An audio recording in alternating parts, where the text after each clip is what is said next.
Hey, everybody. Welcome to the House of Roberts podcast. It's a podcast where we bring you into our loud, crazy Christian home to encourage, equip, and inspire yours. I'm here as always with Gabrielle. Gabrielle, it's good to see you. It is so good. Welcome to our home. Welcome to our home, Michael. Hey, I think to start off, let's set the rule. We had a discussion on this before we started rolling, but no egg eating before we start That's our podcast. Gross. Okay.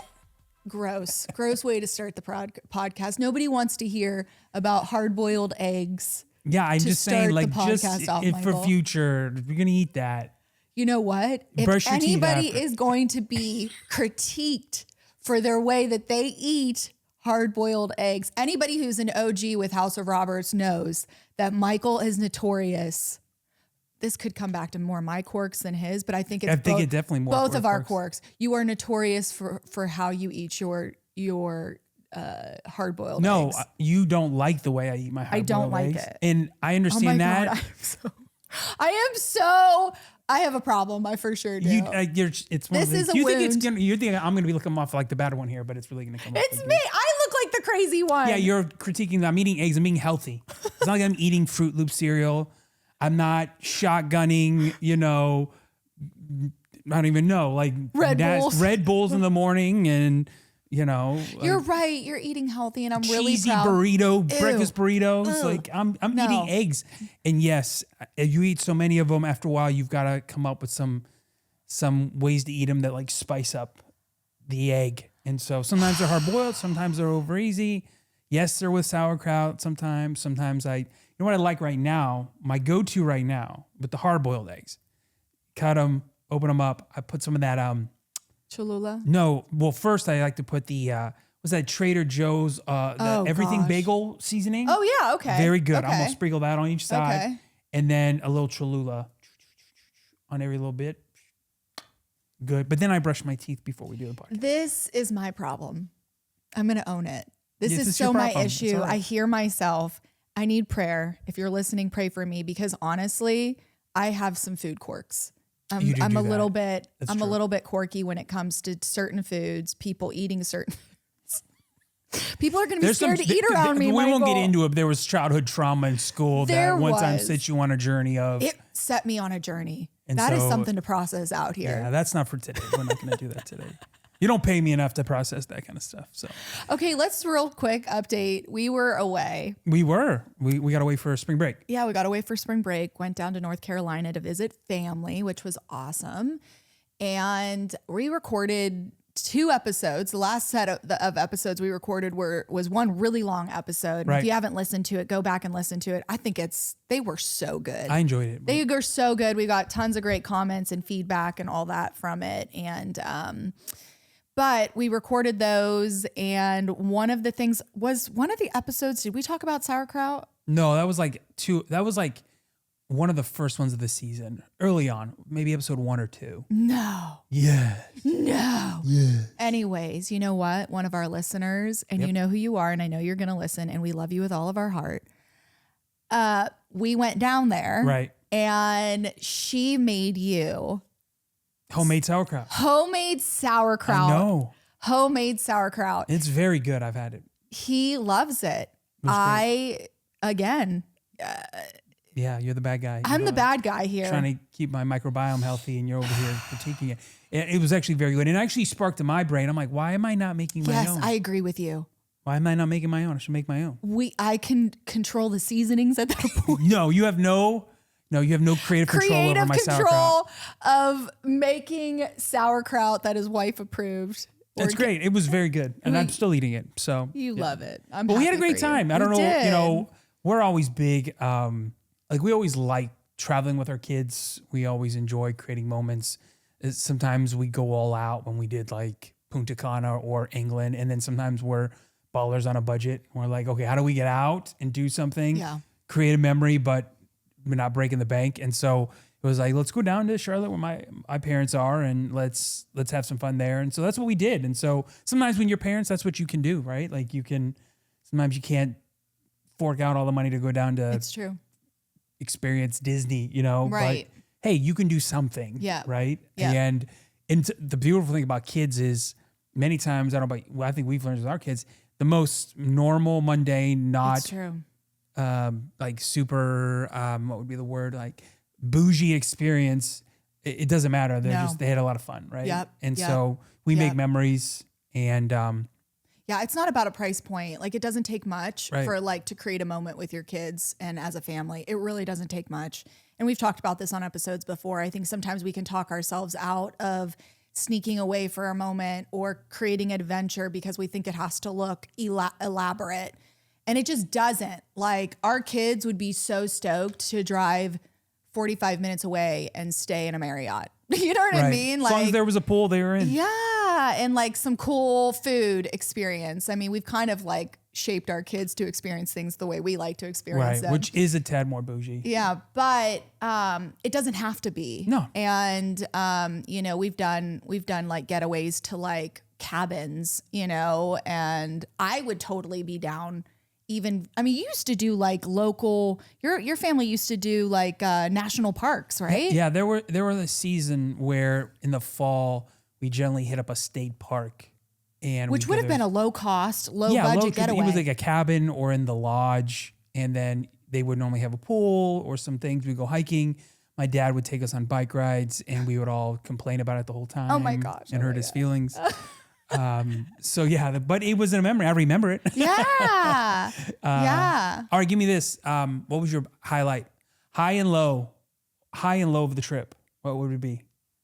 Okay. The past low year. was my system, my intestinal tract was a mess the whole time. Like I was seriously, my stomach hurt the whole time. I don't know why, but I feel like that's true now. Anytime we go anywhere on a trip, I have to start bringing digestive enzymes. something, because I feel like Something. you're always struggling, and it's always the oils. It's not always the oils. I think it's like I'm out of my routine. I'm eating things I typically wouldn't be eating because I kind of go for it on vacation, Who which you wouldn't? should. But I have found, I should probably take digestive enzymes. Whatever. That was That the was low. your low? What That was was your my high? low. My high, there was actually a lot of highs. But one of my favorite moments was we went to this farm it was like a drive-through farm experience or drive-through animal experience. And they had so many, we were like on a wagon and they had so many animals and you got to feed them and massive animals. Massive like water animals. buffalo. And they had these, what What are are they, the- bulls or like, whatever, these what is- horns that I'm not kidding you were 2 feet. what are the Texas Longhorns? What those guys? Like they were massive. I mean, those Massive. things were at least Yeah. 2 feet. I on got each side hit of by the head. one when I was feeding You had to it. watch out. Yeah, Yeah. it was wild. And then the giraffe totally gosh. assaulted Michael, totally obsessed with Michael. This giraffe was just trying to make It was out like with licking you. all over my head. It was disgusting. I couldn't believe it was happening. And I had like one of those moments where he's so big and I'm like, I don't know. How to get out of this? Like, if he decided to just go crazy, I'm not stopping him. This thing is so massive.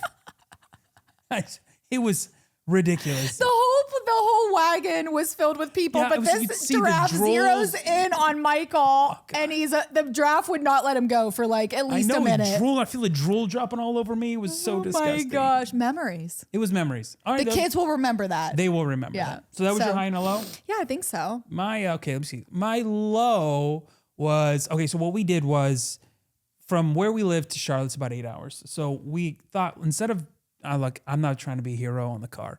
So instead of driving all 8 straight, I was like, let's just go halfway, drive 4 hours, spend the night somewhere. Which in theory was really Which good. makes, so it's a good thought. I chat GTP'd it. And I was like, hey, if I just stop somewhere between now and this, I have 4 kids here, I have 4 kids. Where should I stop? So they picked this spot and they gave me a hotel that normally is an okay hotel. And so we did that on the way down.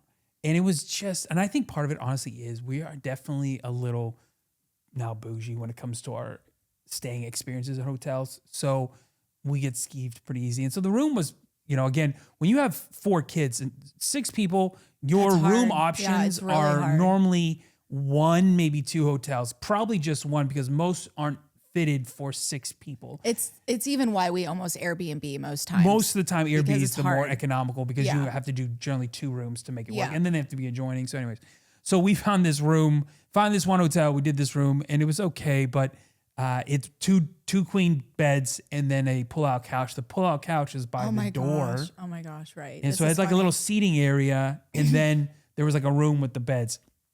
and all the kids were scared to sleep by the door. And we were like, man, it's so loud in the hallway. Yeah. It was a massive hotel. Yeah. And so you and I just bit the bullet. And we're like, you know what? The kids can sleep in the room. We'll sleep on the pullway couch, which was one of the most uncomfortable night sleeps I've had. Number one. We literally at one point were laying down and we both laid towards the head of it, which was towards the back of the couch, and the whole thing began to lift Our up. legs began to raise. We're like, oh my We're God. going, "Oh, So I think literally in my head, I thought about that all night. I filmed myself and throughout the night I waking up, slept pushing terrible. myself down. I slept terrible. Bottom line, on the way back, we decided to scrap the stop and just made the 8-hour Yeah, drive, we didn't which was even, a lot better. We just scrapped it. We didn't even care that we lost points or anything like that. I was like, no, I'm not doing it. Yeah, we're like, we're canceling it. Which was a good move. It was a good move. So low was that, but high, I'm trying to think what the high would be, because I would agree. I was trying to think of a different one because my high was What about, I'm not going to give you one. no, don't give me a high. Okay. The high was, you know what I like the high for me was my parents had put out Yes. This what I was going to say. They just put out a net. I loved like it. A volleyball net and a badminton net, whatever.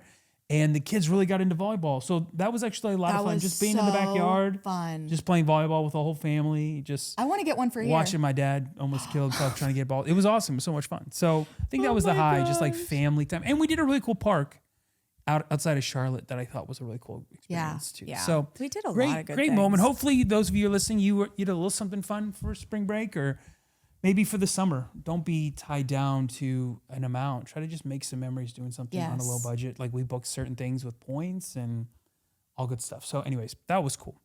As always, we love answering questions from people that are watching, whether that's on YouTube or on one of the podcast platforms. And we're always encourage you, write in questions on the comments or reach out to us at House of Roberts on Instagram. We love to answer questions because, again, we don't want to just talk. We actually want to say, what do you want us to talk about? So we have a couple that came in. We're going to answer one of them, right? Yeah, just one. And just one that came in. And Gabrielle, I'm going to let you You're going to let me read it, Mike? Thank you, sir. Thank you.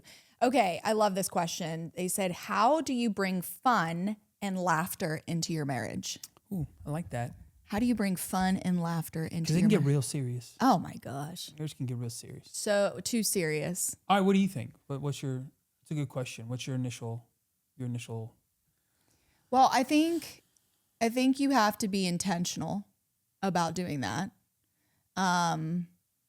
Okay, one thing comes to mind, and we've gotten asked this before in the past. Like people are always like, we're notorious for doing like those couple challenges or doing, some kind of like brain teaser moment or poking fun at one another.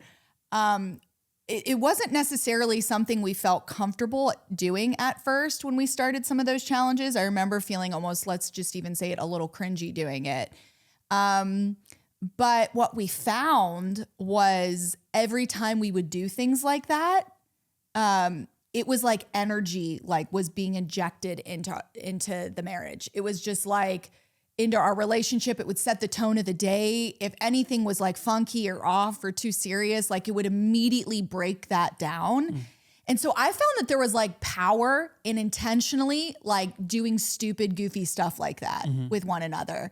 I think the older you get, you kind of stop playing, and I think it's just because I don't know, life gets serious and you have to make big picture decisions and, you're doing the routines of life. And so you get super regimented. But I think if you're not careful, that can really it can suck the childlike spirit out of you, which I think is key in enjoying your life, is having a childlike spirit.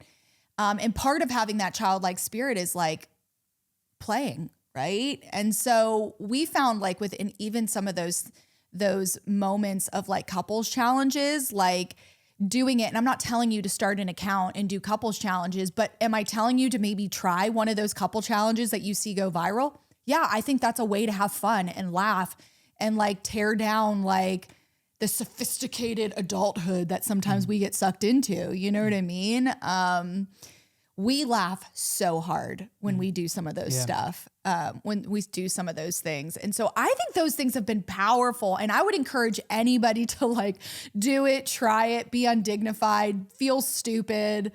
So I think that's been really really, powerful for us is like we've taught ourselves how to intentionally be playful and joke around and not take each other not take life too seriously. And I think that has to be intentional the older you get. Yeah, that's okay. So what you just said, that was one of the things I was thinking about. The word you just ended on was intentional. So I think what's important is when you're adulting, yes. Right. Yes. And you're making all these big decisions, you have to be intentional to bring fun back into it and laughter into it, because there's just so much that doesn't make it disingenuous. Just because you have to be intentional doesn't mean it's not genuine. It just means you have to be intentional. Yeah. So there has to be like, we have to do. So if you don't plan on doing it, like, hey, we're going to do something to have some fun, to make things light, it just won't happen. That's all. So it doesn't mean that you're, and it gets more awkward. Right. The longer you do it. Because you're wanting to, like, sometimes you're living life side to side, back to back, because you're battling together, you're working together, you're trying to make things happen. And then you just, if you're not careful, you'll be too tired to do anything else. But if you plan it and you're intentional about it, I think you're more likely to make it happen. I also think this is generally true in most marriages. No, not all of them, but there's generally one that's more fun-loving and is the lighter person in the relationship. And so that person should take the lead in trying to take the lead in that. Like I trend serious. Yeah. I trend serious. I'm a serious guy. It's true. We always joke. I'm grateful for that. Our family joke was always that my mom and dad know the first time I ever smiled as a baby because I was 2 when it finally happened. Oh my God. So I just trend serious. I kind of like it about you. Well, thank you. I appreciate that. So I need you. Like, you are a gift to me, and that you're like true. Light. You're like helium. You lighten my spirits. I will always try to go more serious. And so just generally, right? Somebody takes things way more serious. Whether sometimes it's the wife. She's more of a serious type A person. It's the husband that's fun loving. And I've learned that as the person who is, let's say like this, if you're in the relationship and you're more the serious person and your spouse is the more fun loving light one, like, lean to them in that moment. Let them take the lead, because they know how to have fun. Sometimes, like, I don't know how to have fun. Mike, what do we do for? I don't know what I like to do for fun. I'm not sure. I'm not a fun person. So God has the beautiful thing is God gave you somebody who likes to have fun. True. That's really good. So let them take the lead. Don't belittle that. Yeah. Don't downplay that. Mm-hmm. Like, give space. Let them plan something. Let them do something. So I think that's important. I think doing things, as you get older and the longer you've been married, doing things that maybe neither of you have done or done for a while is a great way to cultivate fun. Yeah, that's because it's true. New and awkward, and you can make some really funny experiences. Yeah. So if you've never, if it's been 5 years since you mini golfed, go mini golfing. Right. You know what I mean? Or if neither of you have ever done a pottery class, and none of you would even want to. Who cares? Do something different that would be awkward, and it'll make a memory and probably make you laugh, because you're going to feel it'll just be somebody's going to do something stupid or whatever. So I agree. So like doing things that haven't done in a while, or things that you've never done where you're both uncomfortable. I would say, wives, if you're trying to plan stuff for your husband, we bond by doing. And we have fun by doing. So if you can do something, work and doing something together, that's a great way into like most guys like makeup. So I think it's good that you want to do that.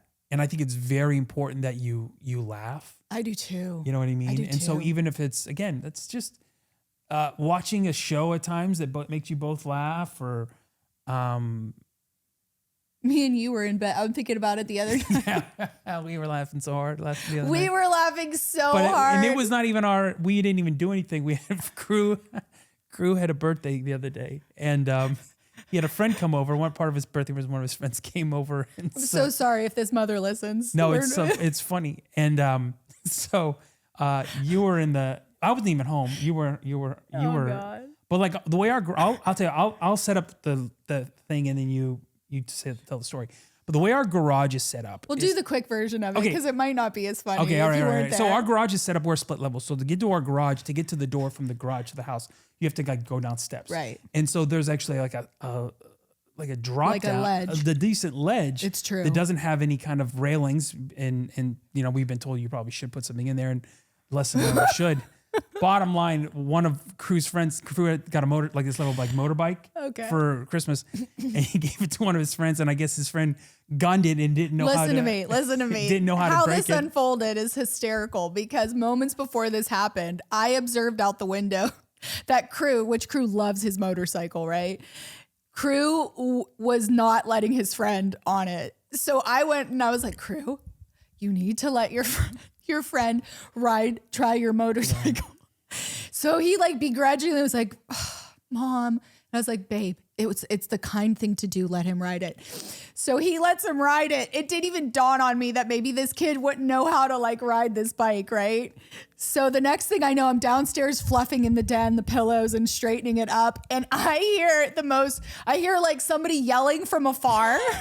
And then I hear the most god awful slam into the garage entry door into the house. And I open the door and there's the little boy and he's just standing there like all like white faced and just like,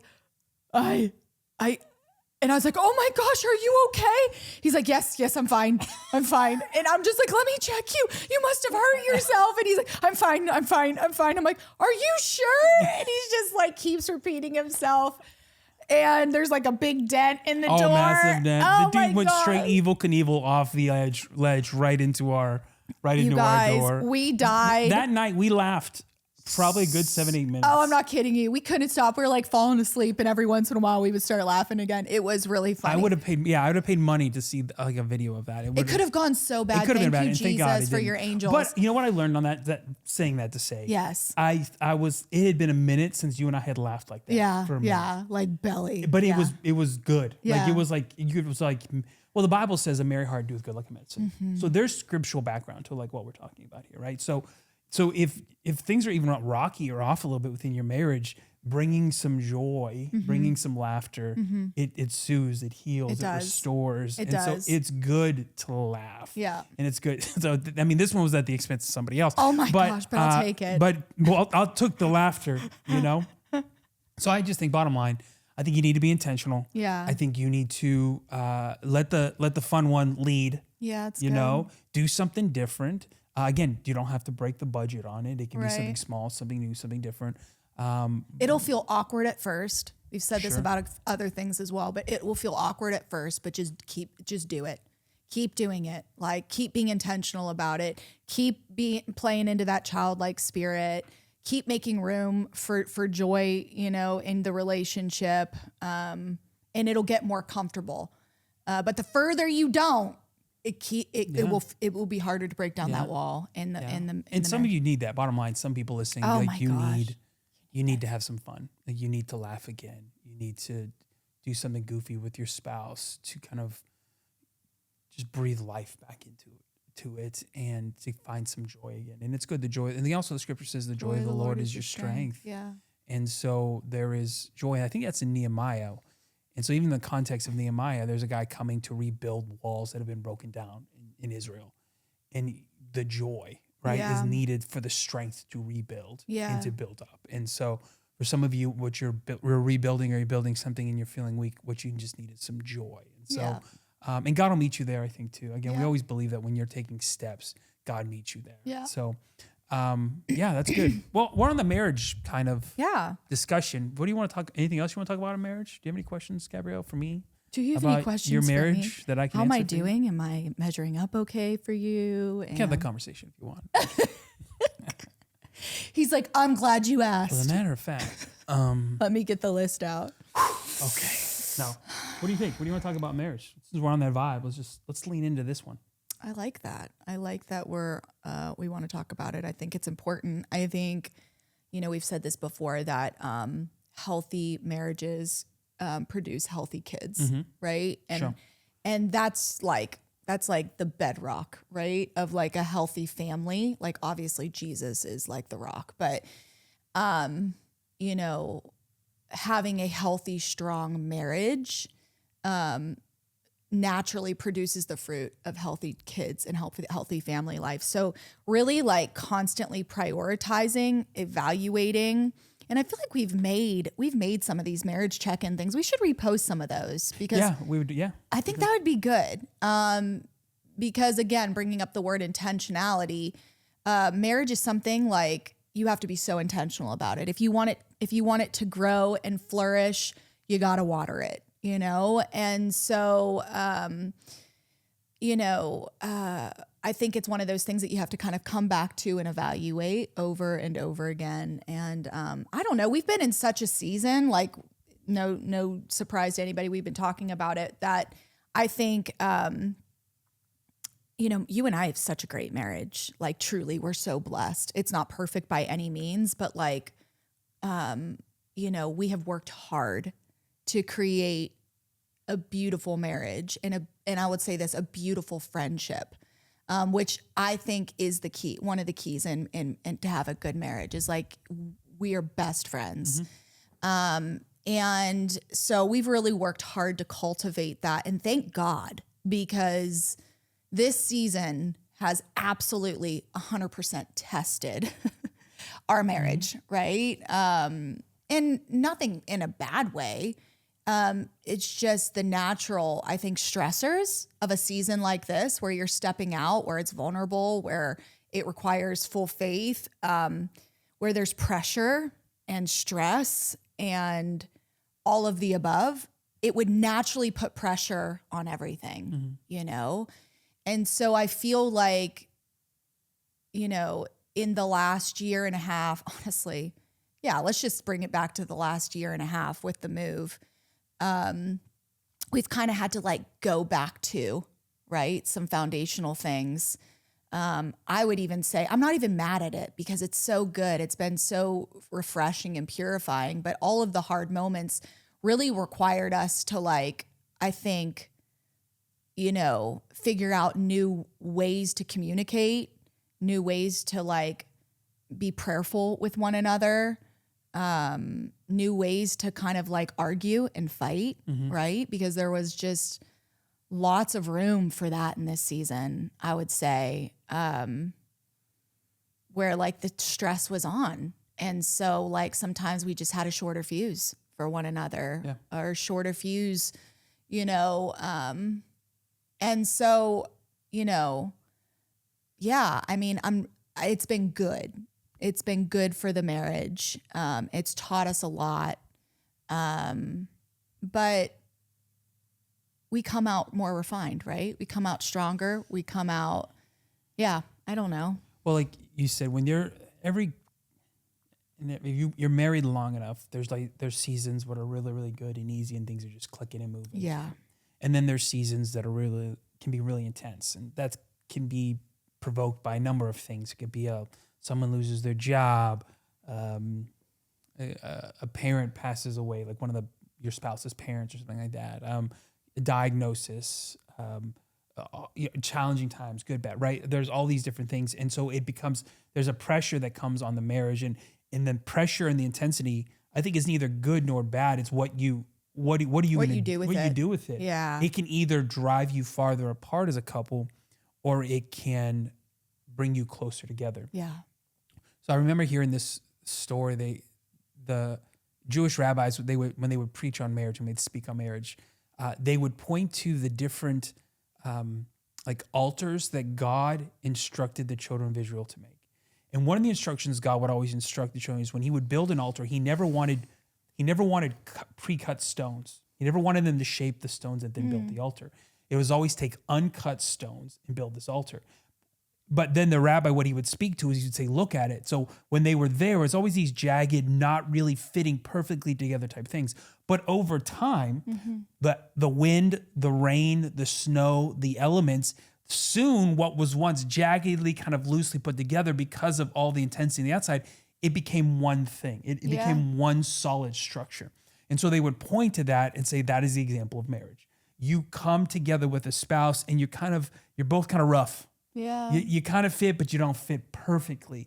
And what makes you gel closer, what's supposed to bring you closer together and make you I love that. one, is outside pressure, is elements, it's the ups, it's the downs, that will actually form something beautiful out of your relationship. And so when you're going through something intense, of course you want to get out of it, but also it is an opportunity to embrace it and to get closer. I actually remember I had this vivid like epiphany moment I remember once having about this thought. We had just come back from South Africa, which again was a really cool thing because we were 3 months, you, me, by ourselves. This is time together. But I remember we got back and we landed into New York, one of the New York airports, and our flight got canceled. If you remember this, it was one of those moments where it was like it was delayed an hour, it was delayed another hour, it was delayed another hour, and then eventually it was like, and we're canceled. And then we're trying to find hotel rooms and and all this crazy stuff and rebook again.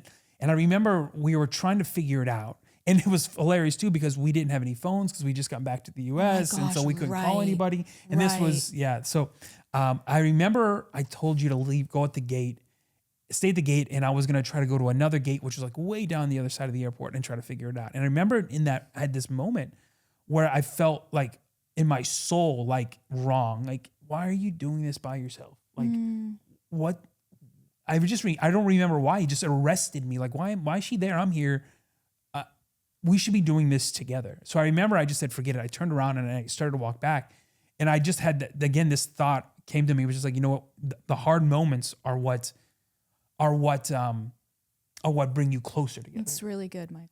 The good ones are great to celebrate. It's true. But it's the hard ones that really been, and the natural inclination sometimes is what we did there in that airport, which is I'll go on my own. We separate, we divide, we conquer, and I'm going to do this on my own. And sometimes that will happen. You're going through something hard. One even doesn't communicate to the spouse, I'm going to go figure this out, right? Instead of, no, God made you a team. Yes. You're partners. Yeah. You're better together. You're one flesh. Yeah. Therefore, there is a unity. There's supposed to be a blessing when you're unified, and God gave you a helpmate. That's the word that comes to mind for me. Work it out together. Yeah. And see it as this really cool moment. Like embrace the hard ones, because it actually it fast forwards the bonding more. I think, Yeah. It'll grow you closer. Yeah. No one likes it, and of course, even when we go through hard times, I can't wait till it's over. Still waiting for it to be over. But like, I think when you're in the pressure, one thing is how you're doing it matters. Yeah. Like, how are you working together? Yeah.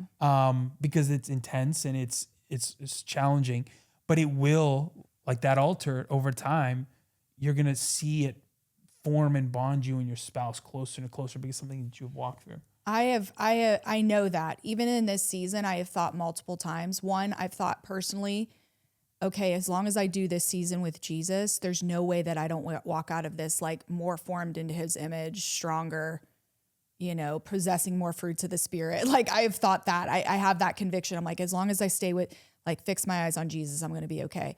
The other thing I have thought multiple times is like, this is going to make Mike and I's marriage, if that's already good, like next level, like good, if we choose to allow this to bind us more, this is going to take us into deeper like strength, if we allow it.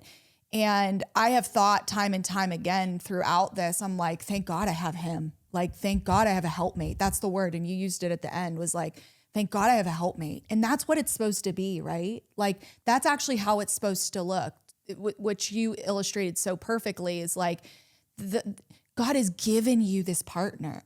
He has given you this person that you're to be yoked with, right? This idea of like, a yoke was where, there were two slots, right, to be carried on each other's shoulders, right? You were able to be equally yoked, to be able to go throughout life with your helpmate. It's not, and the enemy always does it for harm. Like, his goal, like, the enemy sees you going through this season of deep, great faith and stepping out and building things and working and growing and taking steps of faith. And he says, I have an opportunity here, right?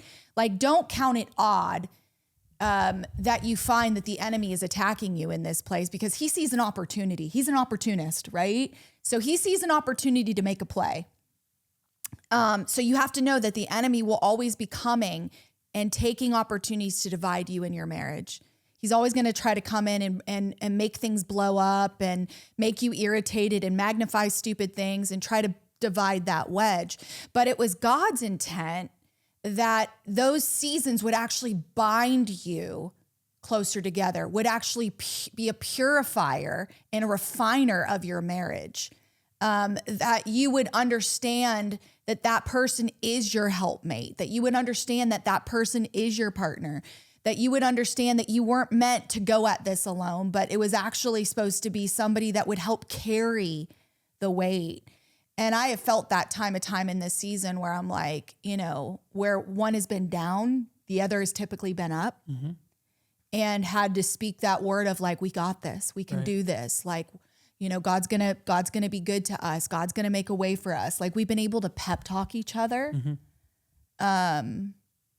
which has been beautiful.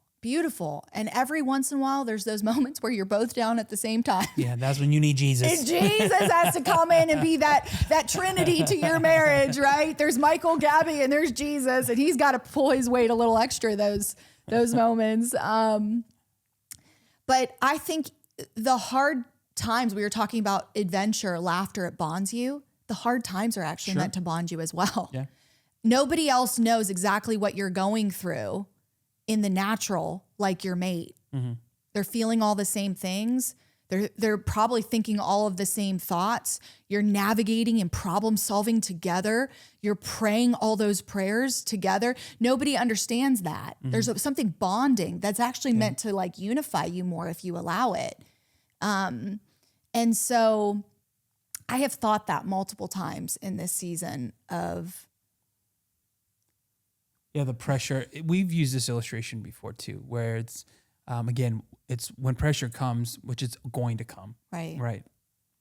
How you position yourself with your spouse makes all the difference. So if you're meant to lean in during those moments, and if you look at pressure like a wedge, right, and you and your spouse on each side, if you're leaning in, the wedge comes behind a person, right? And pushes them closer together. Right. If you're not leaning in, that wedge has space to get in between you and your spouse. And that so during those moments, your posture and how your rhythm during those seasons that are really intense, if you're not leaning in, if you're leaning in, it almost like it will bring you together. Or if you give each other space, or you're kind of backing away, it will cause a divide. So I think what you do in those moments matters. We're huge proponents. You got to make sure you're praying together. Oh my Good gosh. times and bad times. You got to make sure, baby. but especially when you're going through bad times, you better be praying together. My You God. won't get on the same page. I'm telling you. It's the reality. You won't be on the same page if you're not praying together. And if you've never prayed together, or if that's challenging, start small. Start big. at night. Start So big. a 2 minute. Start one. I don't care. Start it somehow. You need to be. If you're going through an intense season, I don't know. You know what I mean? And cultivate it in the good. If you're in a good season right now and you're not doing that, that's good. Cultivate it in the good. Yeah, like this is very like good. a necessity to your unity in your marriage. Yeah. You feel like you're on the wrong page. You guys are on opposite ends of the spectrum. You're not agreeing on anything. You can't get on the same page. Pray.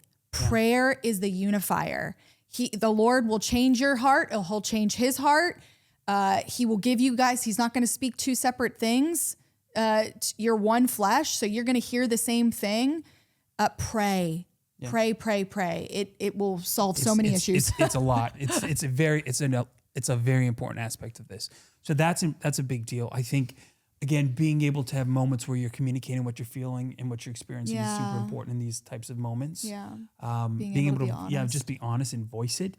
And then end it again. Sorry, we ended it. So you and I, when we have the bad conversations in terms of the bad feelings, like this is what I feel right now. This is where I'm doubting God. This is where I'm struggling. This is what I fear is happening. Once we're done saying that stuff, we always pray after. Yeah. And I think that's important. If you're going to go there, and it's how we see that in Psalms, throughout all Psalms, that David, who wrote a lot of the Psalms, some of them, he gets dark and he's in a bad place, but the way you'll always see in those Psalms, he doesn't end low. Yeah. He ends with, God, you're good. God, you're faithful. God, I trust you. God, I remember the things that you've done.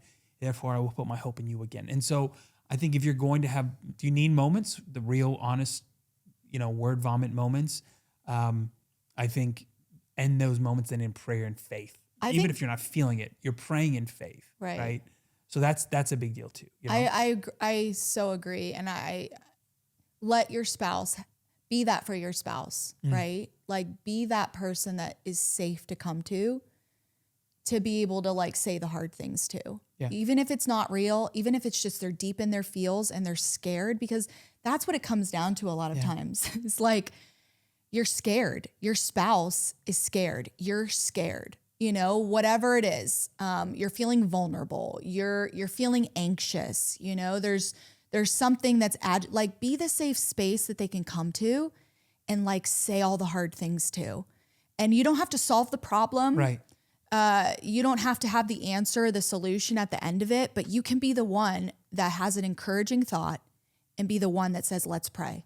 You know what I mean? And even if you don't have the encouraging thought, you be that listening ear and you say, okay, babe, let's just pray. Let's give this to God. Yeah. But I think it's really important that we're that person and we make space for it. And there's never a convenient time to be able to let somebody go there. You know, there's been so many times in this season where it's just like, you know, I can tell you're off or you can tell I'm off.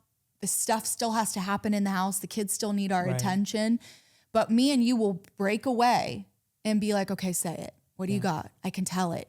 And let's be honest. We know when something is off with each other. Oh, you've been dated long enough. You know something's off with your spouse. Yeah, 100%. You know. Yeah. And even so, if you say I'm fine, no, you're not. Yeah. We know that. And so don't ignore that. Yeah. Ask God to give you grace if you're feeling like you don't have the grace to be able to hear that right now. But be that person that your spouse can come to and be vulnerable with. And you don't have to have all the solutions, but you can pray. And that's important for any guys that are listening, because we are problem solvers. And so sometimes we will struggle. I will struggle. I'll personalize it. I'll struggle when you come to me with what you're feeling. I will feel anxious and almost frustrated because I don't know how to solve it. And so sometimes I come off intense because I'm irritated, not with you, but I'm irritated with the situation. And that creates an environment that you don't feel safe to say your stuff. Right. You know what I mean? And so if you're a husband, you just let them say it. They're not, many times your spouse isn't looking for a solution. She just needs to be heard. And at least you can do is pray. Like I can at least pray with you. I can say, I know, I get it. I feel the same way. We're going to pray. We're going to believe God. Yes. Like, we're going to be okay. We're going to figure this out. Yeah. I don't know how. I don't know when. I don't know what it's going to look like, but we'll get there. Right. You know? So I think from a husband's perspective, you're so good at that. sometimes I'm horrible at it. You know that. No, but you do good.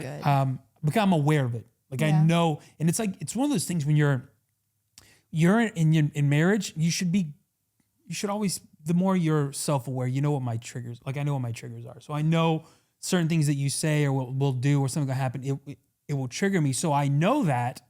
Right. Right. So, and this is what like years and years of therapy have taught me, is when I know that I can stop it. Right. I don't have to go there. Right. I see it. I sense it. I can choose not to go down that road. I can choose to do something else or respond in a different way. So I think that's important to know that. And then I think for the wives, you need to create a space for your husband to be able to say his vulnerable moments too. Like you can't fall to pieces. If you fall to pieces, like it's funny because some wives are like, I want my husband to be honest and I want him to be transparent and I want to know what he's feeling. And then when they do it, they fall apart. Right. And it Like they shakes can't them at handle their it. core. Right. And you've now reinforced the fear that he has. You've reinforced what he's already thinking, which is, I can't be honest with my wife because she's just going to be a wreck. So you have to, as this wife, you need to be able to, again, create a safe environment that your husband's able to share those things. Yeah. Because if you're going to just fall to pieces, he won't go there again. So if you want him to go there, and so I think you're really good at this. So let me ask you the question. How have you gotten there? Because there's moments where I've been very vulnerable and I don't doubt it's at times shaking you, yet you don't respond in a way that would make me feel like, oh crap, I can't do that again. How does a wife kind of position or prepare herself to create a safe environment for her husband to say some things that may at the core actually shake her, but she has to be strong in that moment? Like, how do you do that? What's it look like? Well, one of the things, like I try to always go into a sharing scenario, a vulnerable scenario. Maybe it's something you're struggling with or working through. I always try to go in, and this isn't just with you, this is with anybody, but I try to go in not taking things personal And that doesn't mean that there's not going to be something that you say that I shouldn't evaluate with myself. But if you're coming and you're worked up about something or you're struggling with something, I go in already with my guard down of believing the best and not making it personal. So I think you have to go in kind of like mentally tough in that way. And I think if you come in guns blazing or making a hard moment that your husband's having about you, your emotions, you're not even going to hear. You're just going to you're going to start a defense, or you're going to start solving a problem when really they probably just need your comfort. They need your support. They need your encouragement. They need you to de-escalate them, right? Me and you talk about this a lot. Like, hey, if I'm coming to you and I have a lot of energy about something, don't take it personally. Like, I'm worked up because I'm scared or I'm feeling anxious or I'm whatever the word is. Like, say words that de-escalate me. Be a comfort. Be an encouragement. Say something, remind me something, speak the Bible over me. You know what I mean? Like, say something encouraging that de-escalates. And I think a lot of times, if you go into those scenarios and you are escalating it, you're going to get nowhere with that. And you are going to shut your spouse down. Like, they're going to be like, wow, that was a moment that I was suffering and somehow they made it about them. Yeah, they personally. I don't want to go there again. So like, if you open up to me in a moment, I want to keep that path going. I don't want to shut that down with making it about me or making it personal or escalating it. I want to de-escalate and I want to create a safe space for you to share. And so for me, that's everything. Like, if you shut down, that's like my worst thing. I would hate that personally. So my goal is always, how do I keep this going? How do I de-escalate? And how do I not make this personal in this moment to be able to hear clearly whatever it is that he's communicating? Because I think when communication stops, like, we're in a lot of trouble. Right. So I go in there with that motivation and that intention. That's good. I think, again, that's just an important piece, especially for wives and their husbands. Like, and I like what you said, you have to somewhat de-escalate, right? So it's the words you say. Sometimes you don't even have words. And so sometimes it's just presence. It's the ministry of presence that you're just there and you're together and you're having a moment. You know what I mean? That you don't need to solve. And again, we're not always trying to solve problems when we're trying to express the way we're feeling. Yes, 100%. And so either spouse can't take that on, like, oh, I'm gonna have to solve it. Because sometimes we've had this conversation, like, you'll try to help me solve it. I don't need you to help me solve this problem. I don't want you to help me solve this problem. I just need to say it. I just need to say it. Right. And so even from a guy's perspective, we always say wives are like that, where it's like, hey, I don't need to solve it. I just need to hear me. I feel that way sometimes too. It's like, I don't need because every time you give me, it's in some of those instances in my life, I'm exhausted and your responses are going to give me more work to do. And I don't want to know about more work to do.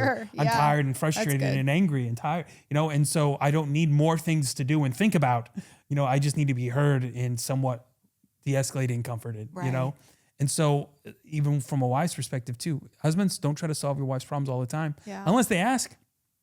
If they're inviting it, that means they're in the headspace that they want to hear it. That's different. That's different from me going to say, hey, Gabby, I got this problem. It's frustrating me. Here's the deal. What do you think? That's different. Help me solve the problem because I've invited you into the space. It's different from like, oh, I'm feeling discouraged. I'm feeling tired. I'm just not sure what to do and I'm struggling. That's necessarily not an invitation to help me solve something. Right. So if you want help, I guess on the other side of it, if you're wanting help solving something, communicate that. Come out and ask it. Right. If that's what you want. I think it's not a bad idea. Listen, I am not the Holy Spirit. Right. At the end of the day, we are really, really close and we're one and we think a lot alike now. I still don't know fully what's going on in your head and brain. And so if I have to ask you or you have to say it, that doesn't diminish my love or devotion to you. Yeah, some people, some spouses will accuse the other, well, you should know. No, they shouldn't. No, they're not the Holy Spirit. No, yeah. They don't know what's ultimately going on inside of you in that moment. They may have a good idea, but they may not. And to put that expectation is an unrealistic one. Because an unrealistic expectation is an uncommunicated expectation. So if you're not communicated, this is what I want, this is what I need in this moment, you shouldn't expect them to actually know that. Yeah.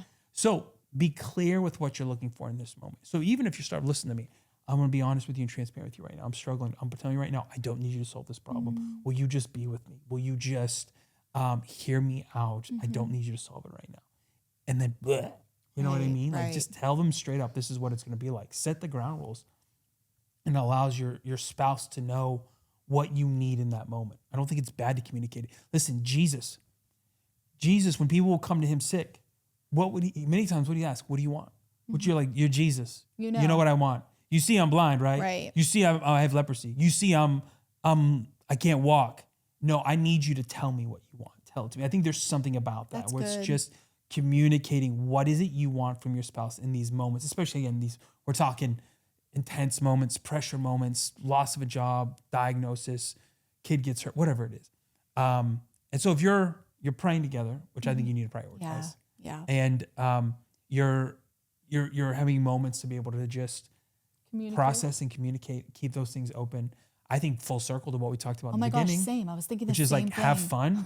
So you even more so need to have moments where you inject fun and laughter into those moments, that you can find those moments in there. You know what I mean? You could find moments of joy. I'm not saying like the whole journey is going to be happy, but you're going to provide. Where do we see that? Psalms 23. You prepared feast in the presence of my enemies. Like there are moments of joy and laughter and things around the table, even in the midst of the problems and pressure. You're going to be okay. Yeah. And then, again, we can even shut her down soon, but there will be more opportunities to fight. In those intense moments, everyone's just a little bit more fired up. So how you kind of fight and argue, I think is important as well, because it's just everyone's a little bit more edgy. Yeah. So you need to fight the right way, because this is the reality. There's generally two extremes of couples. There's the couples that never fight, seemingly, and the couples that fight all the time. Both are wrong. And just because you never fight doesn't mean you have a healthy marriage. Right. Just because you fight all the time doesn't mean you have a marriage. What matters is how you fight when you do fight. Right. So whether you're arguing a lot, because some people say, well, the most healthiest marriages are the ones that are always getting all that stuff out and they don't let anything sit. Well, that's not true necessarily. Oh, we never fight. There's nothing issue. There's never conflict in marriage. We have a great marriage. Well, that's not true either. It's how you fight. Right. How you have disagreement. Yeah. How you deal with conflict. That's what determines whether or not you have so whether you do it a lot or a little, how you do it matters, right? And so I think in those moments where we've definitely, for you and me, right, we're more on edge, and at times more conflict finds its way. Oh my gosh. So I think just real quick for you, some thoughts and ideas on dealing with conflict in a healthy way. What we're learning, what we're doing, maybe mistakes we've made or how we're doing it, or what we've learned from other people. What would you say to that? Okay. I said the part about like believing the best. Which is important. I would agree with that. Yeah. That's really big. How you're thinking about your spouse. That's love, right? Love's one of the definitions of love in 1 Corinthians 13.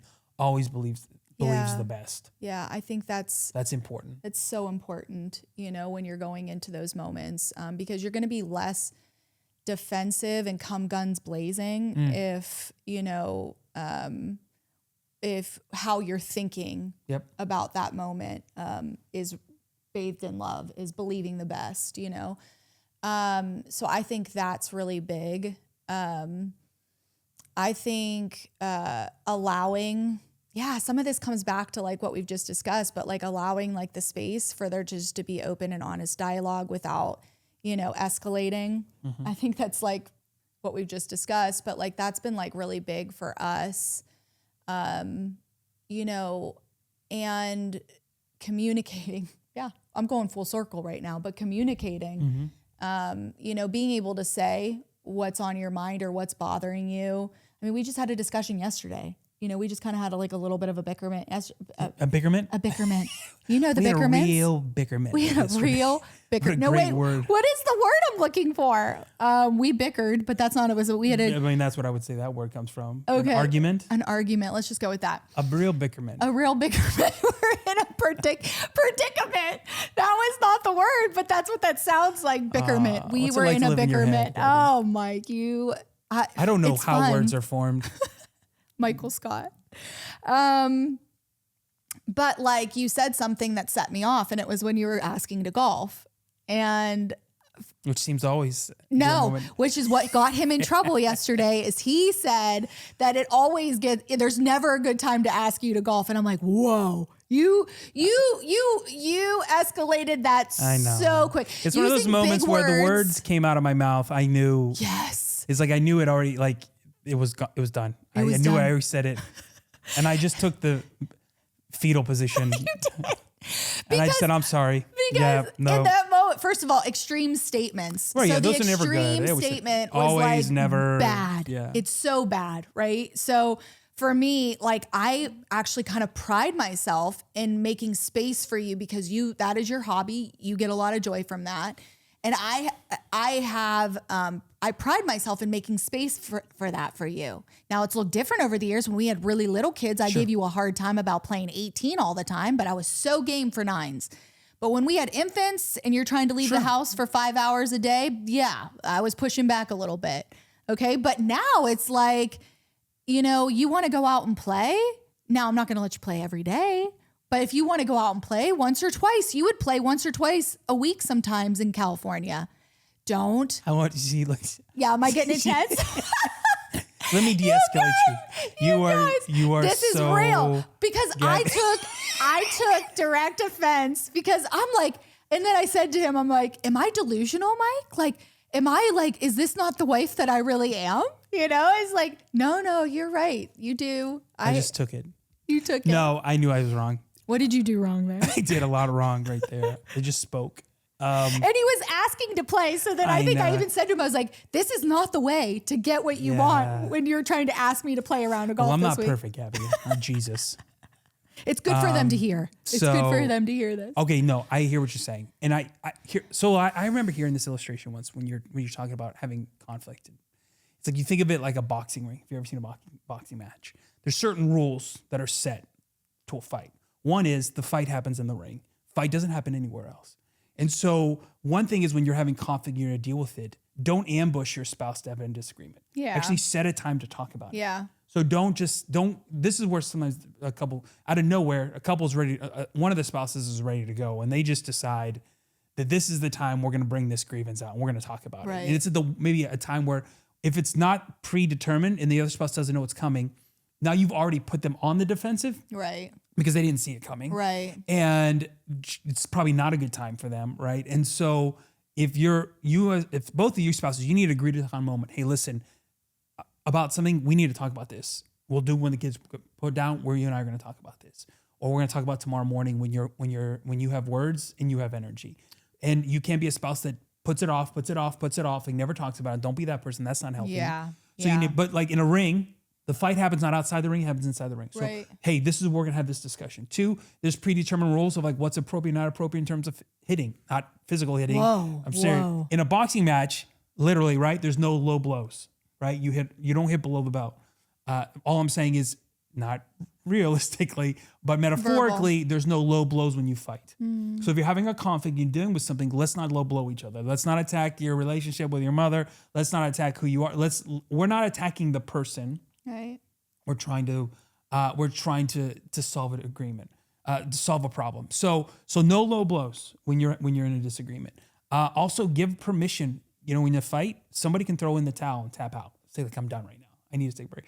Like it's okay if in a moment someone says, I need a break for a moment. I need a breath. And some people need that sometimes. Sometimes we're going, and someone's like, no, we're not going to go to bed. We're lighting this candle and we're not falling asleep until this candle gets blown out until we start. It's like sometimes like, dude, actually no, the longer you stay up, the tireder you are, the more you're not going to, because there's been moments, right? We've been so tired. We're not going to resolve this fully. We're going to end with, I love you. We'll pick this up tomorrow. Right. Like have permission for someone to throw in the towel and say, I need a break. Now you need to come back. Don't abuse that and never come back to the disagreement or the conflict, but you need to be able to give that person space. And then lastly, I would just simply say this, remember this, when you're in a conflict, the goal is not to win an argument. The goal is to resolve a problem. You don't want to win.